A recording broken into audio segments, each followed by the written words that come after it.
అందరికీ నమస్కారం అండి. తెలుగులో సి ప్రోగ్రామింగ్ లాంగ్వేజ్ నేర్చుకుంటున్నాం కదా! దీనిలో తర్వాత లెక్చర్‌లో మనం అంటే ఈ పర్టిక్యులర్ లెక్చర్‌లో కాన్స్టెంట్స్ అంటే ఏమిటి? వాటిని ఎలా డిక్లేర్ చేయాలి? వాటిని మన ప్రోగ్రామ్‌లో ఏ విధంగా వాడాలి? ఎన్ని రకాలైన కాన్స్టెంట్స్ ఉన్నాయి?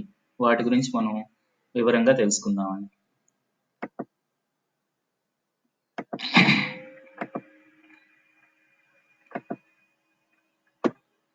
సో,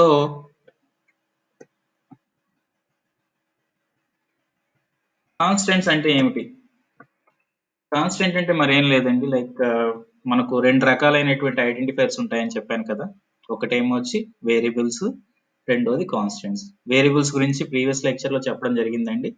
ఎవరైనా వేరియబుల్స్ గురించి తెలుసుకునే వాళ్ళు ఉంటే గనక ప్రీవియస్ లెక్చర్‌ని మీరు ఫాలో అవ్వచ్చు. దీని ముందు లెక్చర్ అన్నమాట. ఈ పర్టిక్యులర్ లెక్చర్‌లో మనం కాన్స్టెంట్స్ అంటే ఏమిటి? ఎన్ని రకాలైన కాన్స్టెంట్స్ ఉన్నాయి? వాటిని ప్రోగ్రామ్స్‌లో మనం ఎట్లా యూజ్ చేస్తాము? ఒక కాన్స్టెంట్ వాల్యూని మనం ప్రోగ్రామ్‌లో రిప్రజెంట్ చేయాలంటే ఏ విధంగా డిక్లేర్ చేయాలి? దాన్ని ఎలా వాడాలి? సో, దాని కాన్సిక్వెన్సెస్ ఏంటి అనేది విపులంగా చర్చించడం జరుగుతుందండి.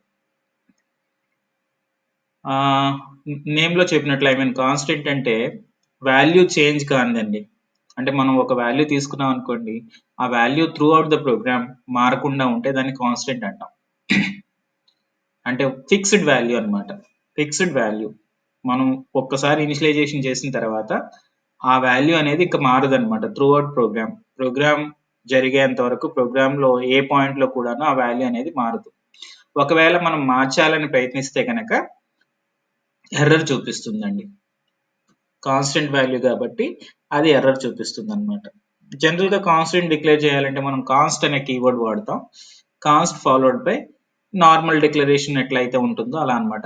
సో, సపోజ్ ఎక్స్ అనే వేరియబుల్‌ని మీరు కాన్స్టెంట్‌గా డిక్లేర్ చేయాలంటే const followed by X X X type అన్నమాట. లైక్ ఎక్స్ అనేది ఇంటిజర్ టైప్ అయితే గనక కాన్స్ట్ స్పేస్ ఇంట్ space X egos to some 50. అంటే ఎక్స్ ఈగోస్ టు 50 కాన్స్టెంట్ అని మనం డిక్లేర్ చేయగానే ఏమవుతుంది అంటే ఆ x value throughout the program 50 గానే ఉంటుందన్నమాట. రైట్?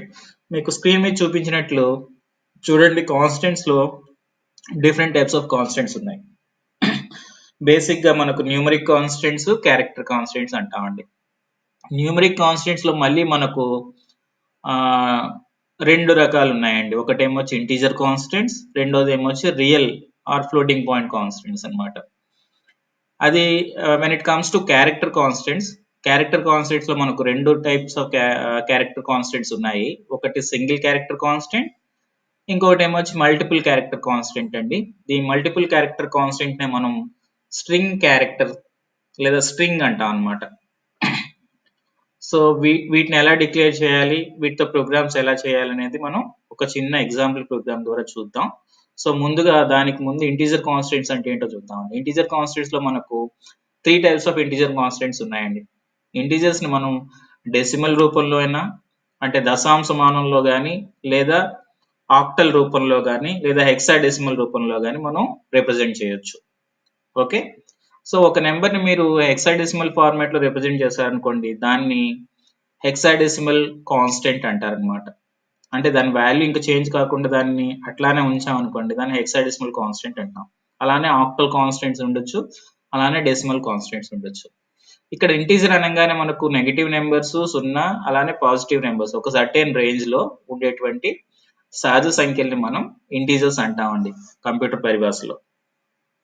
ఓకే. అలానే మనకు రియల్ కాన్స్టెంట్స్ ఉన్నాయి. రియల్ నెంబర్స్ అంటే ఫ్లోటింగ్ పాయింట్ నెంబర్స్ అండి. ఫ్లోటింగ్ పాయింట్ నెంబర్స్ అంటే డాట్ ఉండేటివి. అంటే ప్రెసిషన్ ఫ్లోటింగ్ పాయింట్ అంటాం కదా మనం. అంటే డెసిమల్ పాయింట్ తర్వాత కూడా నెంబర్స్ ఉంటాయి మనకు. ఫ్రాక్షన్స్ లో చెప్పేటప్పుడు ఫ్రాక్షనల్ ఫామ్ అన్నమాట. అంటే సమ్ 30.08, 0.0082 ఇలాంటివి. ఇలాంటి వాటిని ఏమొచ్చి మనం రియల్ కాన్స్టెంట్స్ అంటాం. అలానే మనకు ఎక్స్పోనెన్షియల్ కాన్స్టెంట్స్ కూడా ఉండొచ్చు. ఎక్స్పోనెన్షియల్ కాన్స్టెంట్ అంటే ఏమిటి? Some number to the power of some other number. Like 0 to the power 0.5 to the power of -1 or -2 or something like that. So, అలా ఉండేటువంటి నెంబర్స్ ని కూడా మనం ఎక్స్పోనెన్షియల్ కాన్స్టెంట్స్ అంటాం. సి ప్రోగ్రామింగ్ లో ఎక్స్పోనెన్షియల్ కాన్స్టెంట్స్ ని ఎలా రిప్రజెంట్ చేస్తామంటే the base followed by either capital E or small e followed by the exponent.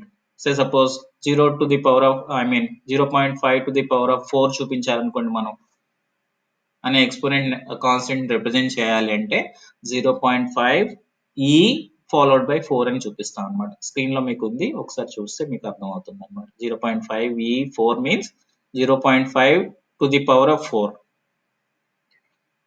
అలానే స్ట్రింగ్ క్యారెక్టర్స్ కి వచ్చేసరికి మనం స్ట్రింగ్ క్యారెక్టర్స్ ని మనం డబుల్ కోట్స్ లో రిప్రజెంట్ చేస్తామండి. ఓకే, స్ట్రింగ్ క్యారెక్టర్ కాన్స్టెంట్స్ ని డబుల్ కోట్స్ లో రిప్రజెంట్ చేస్తాం. డబుల్ కోట్ అంటే ఇన్ ద సెన్స్ స్ట్రింగ్ అంటేనే మనకు సీక్వెన్స్ ఆఫ్ క్యారెక్టర్స్ అండి, సీక్వెన్స్ ఆఫ్ క్యారెక్టర్స్. ఈ సీక్వెన్స్ ఆఫ్ క్యారెక్టర్స్ అనేవి జస్ట్ అపోజిట్ అనమాట. Just opposite in the sense ఒకదాని తర్వాత ఒకటి ఉండాలి, మధ్యలో ఎటువంటి ఇంటర్వీనింగ్ స్పేస్ అనేది ఉండకూడదు. అంటే బి సోర్స్ అనేటువంటి ఒక స్ట్రింగ్ తీసుకుంటే బికిను ఎస్ కి మధ్యలో ఎటువంటి గ్యాప్ ఉండకూడదండి. గ్యాప్ ఉంటే it will be treated as two different strings అనమాట. దాన్ని రెండు వేరు వేరు స్ట్రింగ్స్ గా తీసుకుంటుంది. ఒక కంటిన్యూస్ స్ట్రింగ్ లో ఎక్కడ గ్యాప్స్ ఉండకూడదు, ఒక అక్షరం తర్వాత ఇంకో అక్షరం పేర్చబడి ఉండాలి. అటువంటి వాటిని మనం స్ట్రింగ్స్ అంటాం. అదే సింగిల్ క్యారెక్టర్ ఉందనుకోండి, సింగిల్ క్యారెక్టర్ ఉంటే కనుక దాన్ని క్యారెక్టర్ కాన్స్టెంట్ అంటాం. ఓకే, సింగిల్ క్యారెక్టర్ కాన్స్టెంట్స్ ఎప్పుడు కూడాను సింగిల్ కోట్స్ లో డీలిమిట్ చేయబడతాయండి. అదే స్ట్రింగ్ క్యారెక్టర్ కాన్స్టెంట్స్ మాత్రం డబుల్ కోట్స్ లో డీలిమిట్ చేయబడతాయి. ఓకే, సో ఇది ఒక చిన్న లెక్చర్ యాక్చువల్ గా కాన్స్టెంట్స్ ని ఎట్లా రిప్రజెంట్ చేస్తాం, ఎన్ని రకాల కాన్స్టెంట్స్ ఉన్నాయి, వాటిని మనం ప్రోగ్రామ్స్ లో ఎలా వాడతాం అనేది ఇప్పుడు చూద్దామండి. నేను నా డెవ్ సిపిపి ఐడిని ఓపెన్ చేస్తున్నాను. దీనిలో ఒక చిన్న ప్రోగ్రామ్ రాసి మీకు చూపిస్తాను అనమాట. అసలు కాన్స్టెంట్స్ అంటే ఏమిటి, వాటిని మనం ఎలా ఎక్సర్సైజ్ చేయొచ్చు అనేది. Okay, so hash include stereo.h, sorry 1 minute,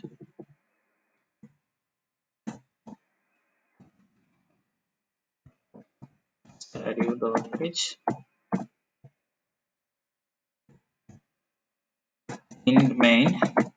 small program అండి, ఏం లేదు. కాన్స్టెంట్ అంటే ఒక ఫిక్స్డ్ వాల్యూని మన ప్రోగ్రామ్ లో ఏ విధంగా మనం డిక్లేర్ చేయాలనేది.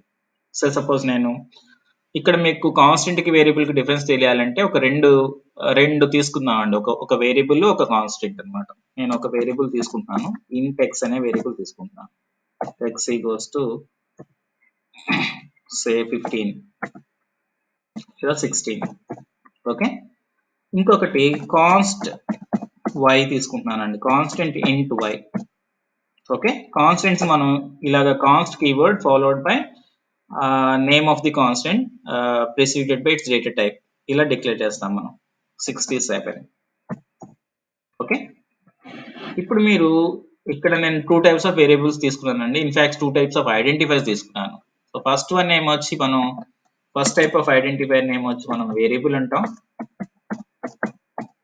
ఎందుకంటే దీని తాలూకా వాల్యూ అనేది ఎక్స్ తాలూకా వాల్యూ అనేది మనం మార్చొచ్చు through the program. But y name వచ్చి నేను కాన్స్టెంట్ గా డిక్లేర్ చేశాను కాన్స్ట్ కీవర్డ్ వాడి.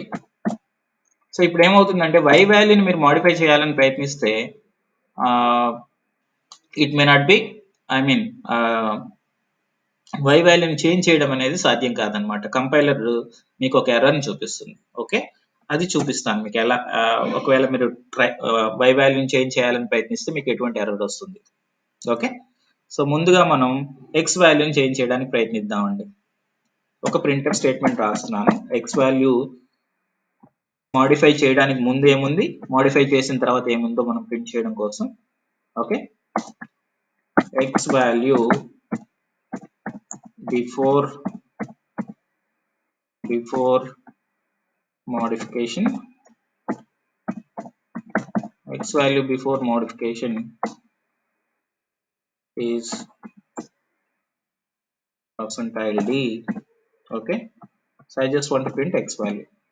అంటే మాడిఫై చేయడానికి ముందు x వాల్యూ ఏమిటి, ఇక్కడ మనకు 16 ప్రింట్ చేయాలి.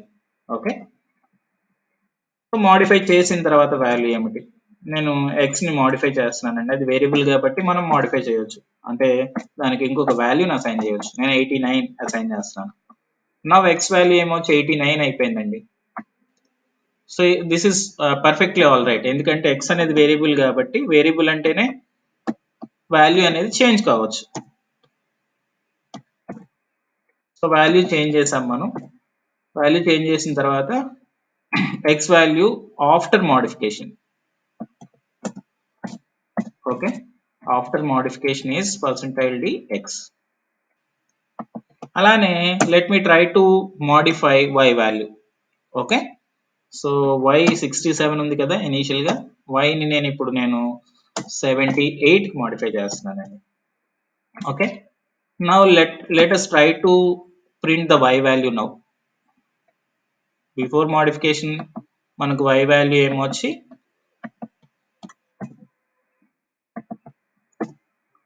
67 గా ఉంది. So after modification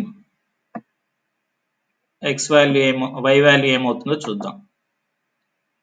okay,